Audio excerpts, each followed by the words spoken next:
বন্ধুরা, আজকে আলু আর পেঁয়াজ কলি দিয়ে পোয়া মাছ করবো। এই যে পোয়া মাছ ভেজে রেখেছি।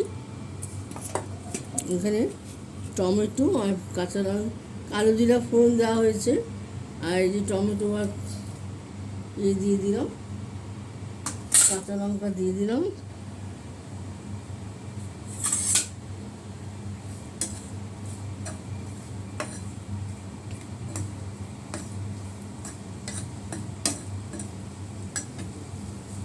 একটু নুনটা দিয়ে দিলাম, টমেটোটা তাড়াতাড়ি নরম হয়ে যাবে। পেঁয়াজ কলিটা দিয়ে দিলাম।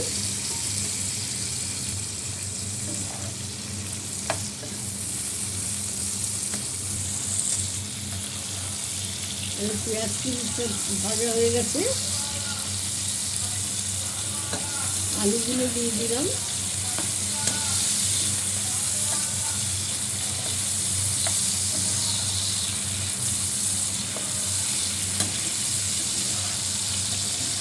পোয়া মাছের চচ্চড়ি। বন্ধুরা, লাইক শেয়ার কমেন্ট করে দেবেন আর এইভাবে চচ্চড়ি বানিয়ে খাবেন।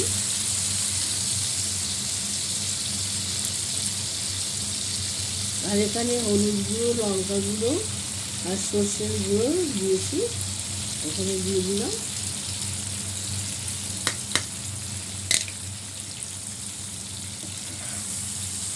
আজকে মাছের চচ্চড়িটা খুব ভালো হবে, আপনারাও এইভাবে করে খাবেন।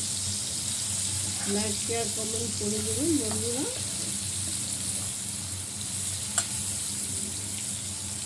এইভাবে ভাজা ভাজা করে নেবেন, যখন তেল ছেড়ে আসবে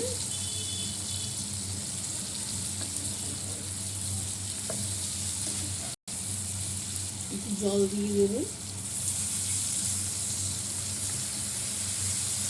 একটু নুন দিয়ে দিলাম।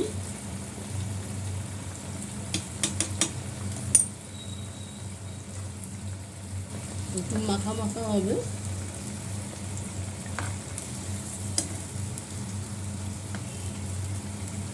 ঢাকা দিয়ে রাখলাম, ডকটা নিয়ে আবার আসছি। মাছ 3টে দিয়ে দিলাম।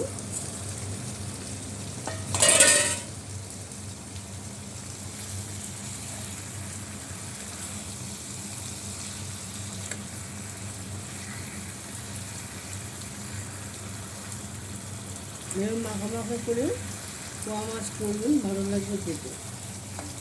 বন্ধুরা, ব্লগটা আমি এখানে শেষ করলাম। বলে কথা দিয়ে দিলাম। ব্লগটা আমি শেষ করলাম। নমস্কার।